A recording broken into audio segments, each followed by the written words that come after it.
All right, this video is mostly for me to just get an eyeball on how to put back together this valve. I'm gonna be pulling it down.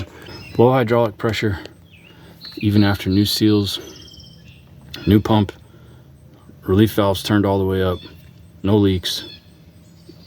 Repack the loader cylinders, still weak. So it's a sectional valve. I'm about guaranteed to find either trouble in these individual relief ports, or more likely, and I can hear the whining, I'm gonna probably find rotted O-rings in the sections of this valve. And hopefully that, I can't wait to spell the end of this thing. Good customer, love the guy, but I'm tired of this tractor.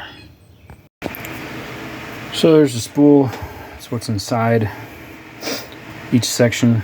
One side's flat and one side is registered for O-rings, 3 O-rings.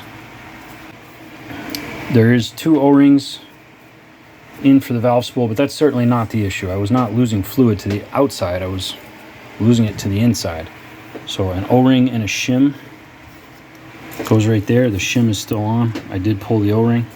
So there's 1 O-ring there. That's the side that takes the faceplate for the detent cap. And this side has an internal O-ring, sits in that groove. This face is not used. Both spools are the same, pretty straightforward. The O-rings are really flush.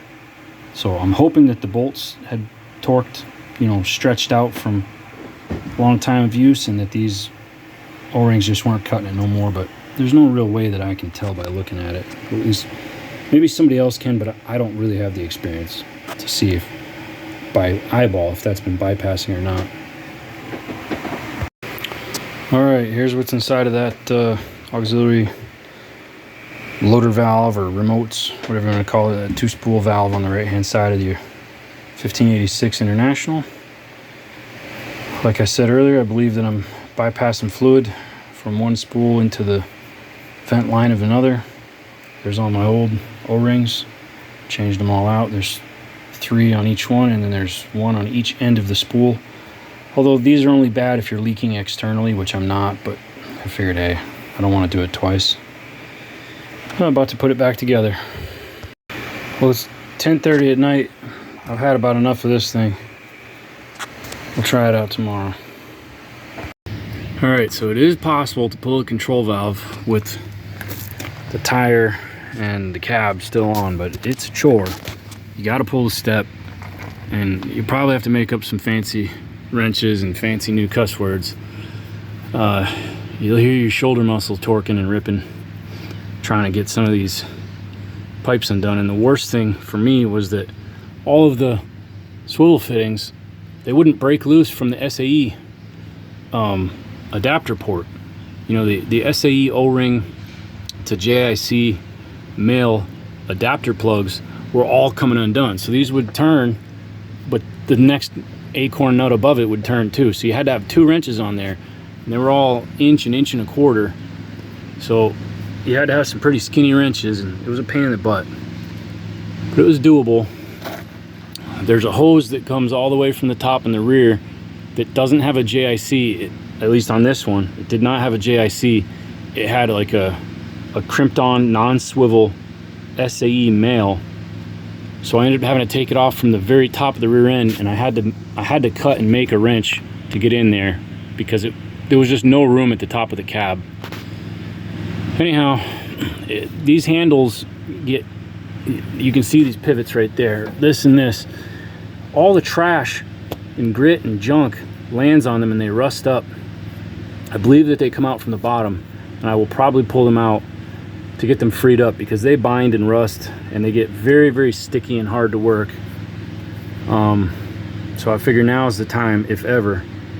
I don't ever want to see this tractor again, so I'm trying to do it all correct and do it one time, get my money and be done with it. But yeah, I'll show you how the valve came out. So there's the valve, all new O-rings. The old O-rings were just so hard and thin. They were more like washers than O-rings. I know the camera's not doing a very good job of picking it up, but they're all really flat. They were very flush with the surface once you unbolted the you pull the 4 bolts. There's no relief valve in this block, not that I can find. I guess I will pull these last 3 SAE adapter ports to be absolutely certain, but I do not believe that there's any internal relief valving. These are both detented. I cannot pick up any difference. I don't think there's a difference in the style of detent. So they're basically identical spools. It should not matter whether you put this one here or this one here, whatever. The big thing you want to notice is that these spools rotate freely. You want to plunge them in and out. They will lock up. If you bump one with a hammer, it will stay in because it's going to detent. And then you got to use something like this. And it's kind of a chore, one-handed. You got to use something like that to pop them out. And they should detent in both directions. So if you pull them all the way out, they should stick out there too. But make sure they rotate. Now, if I torque these down real hard, which is in my nature to want to do because, oh look, it's got cross leakage, you want to have all the compression you can so that the pressure doesn't elongate them bolts. That's my thinking in my head. But when I do that, when I torque these down, that spool will bind up. It does not want to rotate. And I did a fairly good job of cleaning, I think, and blowing it all out, so I don't think that there's any debris in there causing it. It's just this spool that does it. Keep that in mind. If you torque this thing together with an impact gun, if that spool doesn't want to move, you're going to have a hard time no matter what you do, and you might end up chasing your tail. So I'll get this back on the machine in the next day or two and show you the results.